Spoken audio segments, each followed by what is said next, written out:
La plaidoirie de la défense est quelque peu lunaire, mais voyons ce qu'ils ont déclaré. Et c'est Tenny Gerargos, avocat de Didi, qui prend la parole. Cette affaire concerne l'amour, la jalousie et l'argent. Mais ils essayent d'en faire un cas de raquette. Cela ne fonctionnera pas. Vous êtes le jury, vous évaluez les témoins et enfin la vérité sortira. Cette affaire ne concerne pas ce que vous avez entendu dans les informations. Sean Combs est fascinant. Il a créé une culture et produit de la musique qui a changé une génération. Et les témoins partageront avec vous qu'il est une personne fascinante. Si vous vouliez évoluer dans la musique, alors vous vouliez être autour de Sean Combs. Il a donné aux gens la possibilité de travailler dans ses entreprises. Il avait une vision que peu d'entre eux avaient.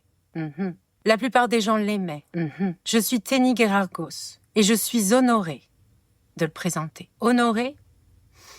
Tout le monde a droit à une défense, Mais Honorée, c'est bien la fille de son père. Les seules personnes dans cette salle qui vous parleront de raquettes sont les procureurs et il n'y a pas eu de conspiration. Cette affaire concerne la vie intime, sexuelle de mon client. Et le gouvernement américain n'a rien à faire là. C'est vrai, il a un tempérament et il est devenu violent. Et il n'en est pas fier. Il devient parfois si jaloux ou en colère qu'il est hors de contrôle. S'il est hors de contrôle, faut faire quelque chose. Vous entendrez qu'il a menti à ses petites amies. Vous pensez peut-être que c'est un ou un méchant, et qu'il a essayé d'organiser une entreprise de raquettes, alors qu'il ne s'agit que de violences domestiques. Rien de plus. À ce moment-là, le procureur de l'accusation intervient. La violence familiale n'est pas la traite à des fins d'exploitation S. S'il avait été accusé de violence familiale, nous ne serions pas ici saisis d'un procès de 8 semaines. Et nous allons le prouver au fur et à mesure de ce procès. Tenny reprend. Sean Combs a une vie intime un peu différente. Les victimes présumées recevaient toutes quelque chose de lui.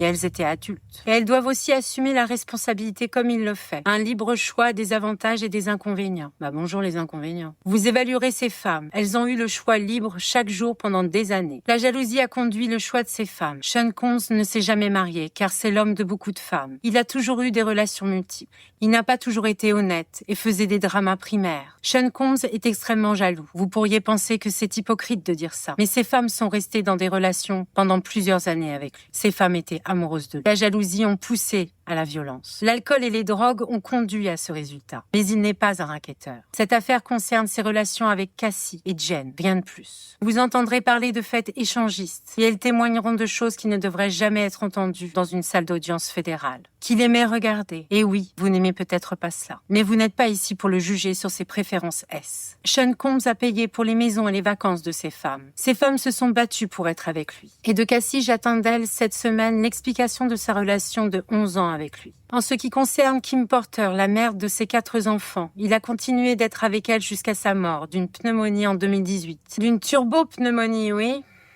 Ses problèmes avec Cassie étaient de l'ordre de la tricherie. C'était une relation toxique, mais ils s'aimaient. Cassie vous parlera de la jalousie de Kim Porter, puis de celle de Gina. Le jour de la vidéo de l'hôtel, la jalousie a explosé. Et ce que Combs a fait est indéfendable ce jour-là. Quand même. La vidéo n'est pas une preuve de trafic S. Cassie sortait de la chambre d'hôtel avec 2 sacs. Combs la frappe et la traîne par la capuche pour récupérer un téléphone. Dès qu'il a eu le téléphone, il était visiblement dégoûté.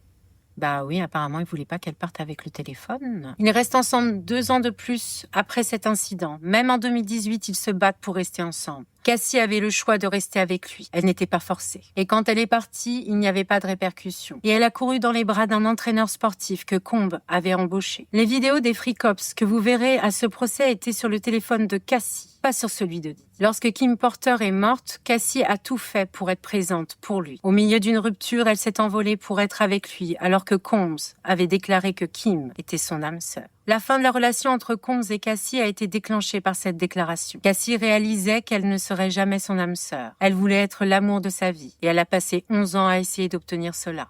En gros, c'est une histoire de gonzesse jalouse, c'est ça ? Des messages montreront qu'elle était une participante volontaire dans leur vie S. Le témoignage de Cassie cette semaine n'y changea rien. En 2022, concernant Jane, Combs lui avait dit qu'il sortait avec d'autres femmes. Elle était jalouse, elle aussi. Jane le voulait publiquement. Il a proposé un trio consensuel. Ils sont allés dans un hôtel privé. Je m'attends à ce qu'elle dise qu'elle a apprécié. Jane était désespérée d'être avec lui, de lui donner des choses que les autres ne pouvaient pas. Elle essayait de jouer sur la sexualité et je ne sais pas comment elle va l'expliquer. Et cela s'est toujours terminé en fête, en soirée, dans les hôtels.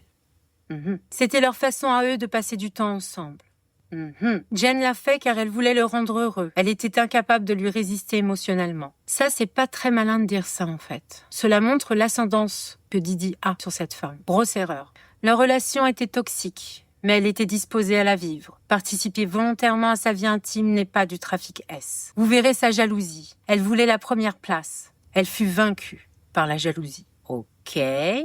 Si c'était si hostile, pourquoi n'ont-ils pas appelé la police? Leur motivation est simple, l'argent. Pour quelles raisons ces témoins ont-ils menti? Les éléments de preuve ne constituent pas de chef d'accusation. Je vous l'assure. En ce qui concerne la corruption, il s'agit de l'Intercontinental Hotel. Il a payé un garde de sécurité pour faire disparaître les images. Il s'agissait uniquement d'empêcher une mauvaise publicité pour Combé-Cassis. Ah, d'accord, ok. En ce qui concerne le trafic de drogue, c'est un usage personnel. Eh ouais, faut pas tout confondre. Il payait des hommes différents pour leur temps et leur expérience. Là, elle parle des escortes. Et c'est ce que faisait Sean Combs. Vous n'êtes pas ici pour imposer votre moralité à cet homme. Si vous écoutez, vous comprendrez qu'il n'est coupable d'aucun de ses crimes.